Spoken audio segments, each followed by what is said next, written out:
What's up guys, David Burns, thanks for joining me today. I'm pumped and excited. We're going to take a look at this hive today. They're having a little bit of problem, going a little slow getting this honey super pulled out. I put it in this position and after 30 days, nothing. So I dropped it on top. We'll take a look, see if anything's progressing. But what I'm going to show you today is a tip that I oftentimes tell people that are having trouble. And we're going to take this honey super that probably isn't very drawn out, and we're going to drop it between the brood nest area, between these two deeps, for maybe a couple of weeks, not more than a couple of weeks. But in order to get the queen not to lay in there, we're going to use 2 queen excluders, and the reason I'm using 2 is I'm not going to take any time to find her. I'm just going to take the boxes off. Well, let me show you. These plastic lids actually stick to the top deep box or super box a lot better than I ever imagined. Look at that. That propolis locks it down, so that's good. I want to talk to you guys about some of the reasons why you may have trouble with your honey supers getting drawn out. Number one, you could have a low foraging workforce. Something has happened. Maybe you don't have enough bees. Maybe you just don't have a lot of foragers because the population of your bees could be down. That's one thing to consider.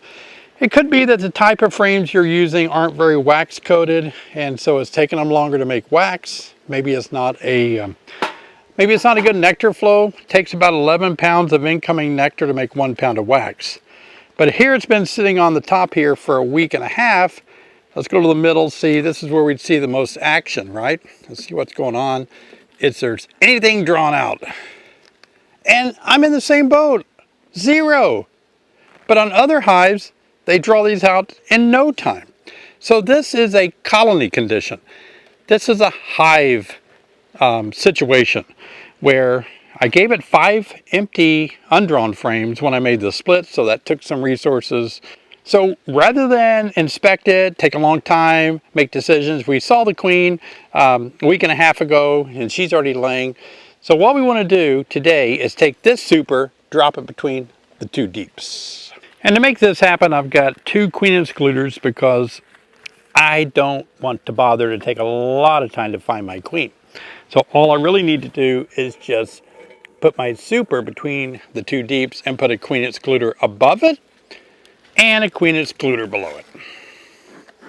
And then we're just going to see if this makes any difference at all. It may or may not, but it's something that I do recommend. You got to give it a test run to see if it actually starts working. All right, let's take this empty super off.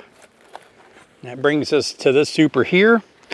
Now let's go ahead and just take a look at how it's coming along. It has 9 frames in it. It's got metal spacers on each end. It looks like to me that several of them are drawn out, especially over here. Let's take a look at this one. This one looks capped over. They all look drawn out, but this one looks capped over. Well, it is at the top, and let's take a look. Yeah, see, that's capped over nectar, so it's coming along, but not capped over completely. So let's take it off. This is saving us so much time not having to give much thought about where our queen is. All we're wanting to do is just put the super between the 2 deeps. Oh, that's heavy though. Wow. They're packing away the nectar in that one. Whew. See, these are new frames that I put in when I made the split. 1, 2, 3, 4, 5. So let's take a look. They're having to use energy to actually build these out, right? So here's one here. So I put these 5 frames in about the same time I put the super on. And so you can see they're having nothing going on there, but they are drawing it out on this side. So this hive just is not drawing out these new frames. Let's try this one. I see something going on in there. It's like a little brood or something. Oh yeah, look at that. So they've drawn this out and you can see the queen has laid. Look at that. You can see eggs and larvae down there. Better look for the queen. I promised I wasn't going to spend a lot of time looking at stuff, but here we are looking at stuff. All right, nonetheless, let's put it back because what we want to do is just slip that super between 2 deeps. So let's smoke. Smoke the colony. Smoke the colony. And then we'll get a good separation here started, and then we'll work smoke between the two boxes. Are you guys having a good day today? I hope you are. My name is David Burns, in case you just tuned into my channel here for the first time. I'm a certified master beekeeper, and I have been making YouTube videos here on beekeeping since 2008. All right. Whew, that was heavy too. Look at that. Be sure and click on the like button. Give me a thumbs up. Let me know you like the video channel here. Subscribe, please. Subscribe. All right. So this particular, that's a filthy looking queen excluder. It has seen some battles, and it's all warped. And I'm not going to be able to straighten it out much. Hopefully, when I put my deep back on, the deep will force it to stay in a somewhat down position. Okay. All right, so we're going to put the empty super right here. And that's going to place the empty super right between the brood nest here, right between the two deeps. The idea is the bees will want that space for brood area. And maybe they'll get more motivated to pull that honey super frames out. Oop, watch out, bees. Now we're going to put that big heavy deep on top of this. It's heavy. Now, one of the things you can do is take one hand and put it here. Now, put the other hand on the corner and use your fingers to center the boxes on opposite corners. The other two corners magically are perfect. And on top goes the other super. Just smoke some bees out of the way. Now I want to show you guys, don't go anywhere. I want to show you guys a super that I put on another hive 7 days ago. I'm curious if the same thing's happening, because that super is from the same company, and I just want to kind of see if maybe the way the wax is sprayed on there or something, bees don't like it. Hopefully we're going to see good results over here. Let's go over there and look at how they're doing in that hive. From the same company, this is exact same super as we just looked at over there, but the only difference is it's only been on this hive for 7 days. And this is a hive I haven't moved up to my other apiary. I started to, but my schedule has been really full, speaking at bee clubs, getting ready for Eastern Apicultural Society stuff, and all the other things that I do. Bee Team 6. All right, so let's smoke, see what's happened in 7 days to this honey super. That way we'll know if that hive is running behind, or if maybe the company that sprayed wax on here, something's weird. Maybe bees don't like it. Oh wow, look at this. This is going to be crazy. Oh my gosh. Oh. Wow. All right, so 7 days ago, right? 7. The other one's been on the hive for 5 weeks. This has been on here 7 days. See what's up. Stay tuned. Don't go anywhere. This is all the way against the wall. Why is it so sticky? Look at that. 7 days ago, they have drawn out the wax on the one all the way to the wall. Rule out the company's problem. Over there, it is a beehive problem. They're just so big and they're using so much energy over there. For some reason they just don't want to pack in more honey. This hive is a little bit smaller. It has a deep and a super, and then this super. So this hive here got really, really big. It did not swarm, but it got big inside of a deep with a medium on top. It's a brood nest area. They were boiling over, so I decided to give them a super on top of their super, and they went right to town. So here's something to think about, class, students. Look how nicely drawn out that is in 7 days. I'm not kidding you, 7 days. Something to think about. Listen, pay attention, okay? If you want honey supers drawn out really fast, what you have to do is get a really strong colony going.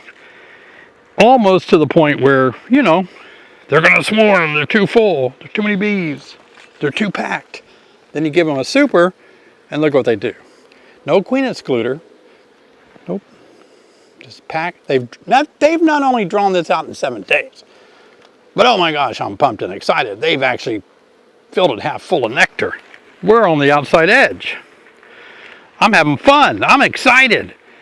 Woo, this hive is giving. This is a giving hive. Are you a giver?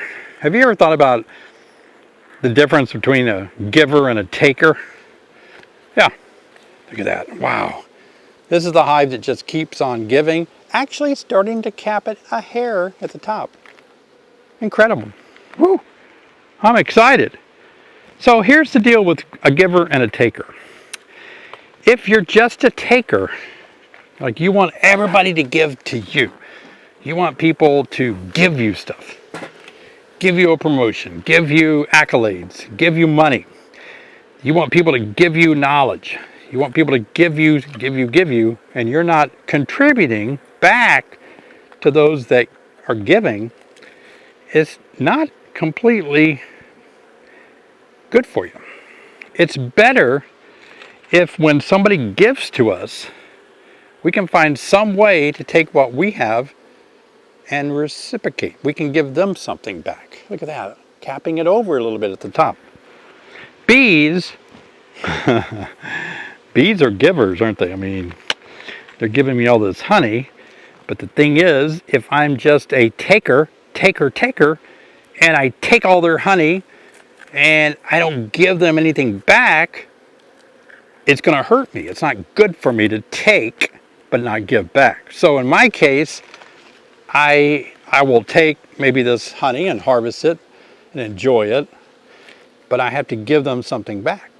And what I give them back is, I give them boxes to fill, but in the wintertime, in the fall, I start feeding them once I take the honey supers off.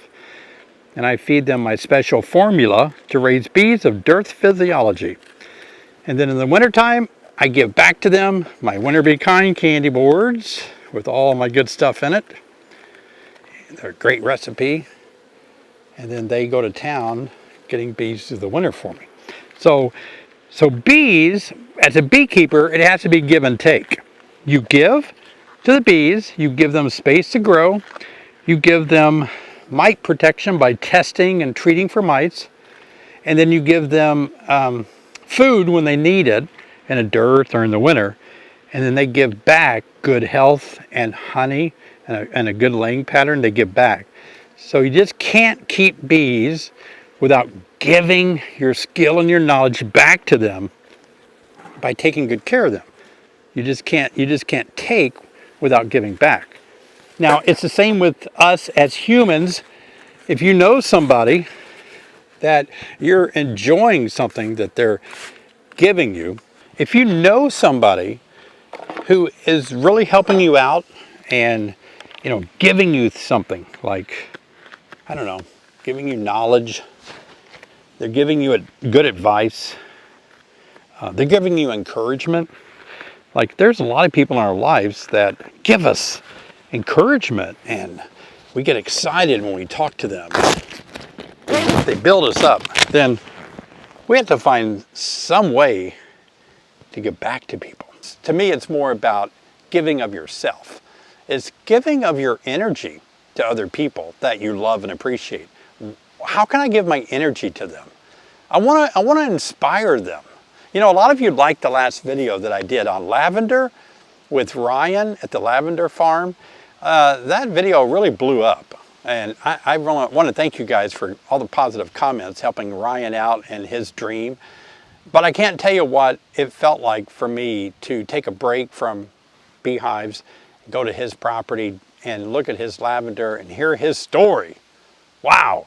And I hope that many of you went to his website and ordered something. It's just a joy when I can use my beekeeping channel in a way to show you guys something, and maybe show you a Marine that is now a farmer, lavender farmer, and how you could help him out. You know, those are just cool things. He's pursuing a dream. All of us want to help people pursue their dreams. So it's not about just giving people money, but how can we come alongside somebody and not just take from them, but give them something where they can be encouraged and motivated to move forward. A lot of people, hey, listen to this. A lot of people run out of motivation. I mean, it's not uncommon at all for people to lack motivation. Maybe you had motivation in your 20s, in your 30s, in your 40s, but then in your 40s and in your 50s, you start losing motivation. You start kind of, I don't know what it is, but it's not being lazy, but you lack the motivation, the inspiration. And it's good when somebody comes along and speaks some sort of word over your life, this truth over your life that motivates you, to inspire you to pursue a dream or something you want to do, motivate you. That's really encouraging. And when that person does that, when that person actually does that, you need to give back to them.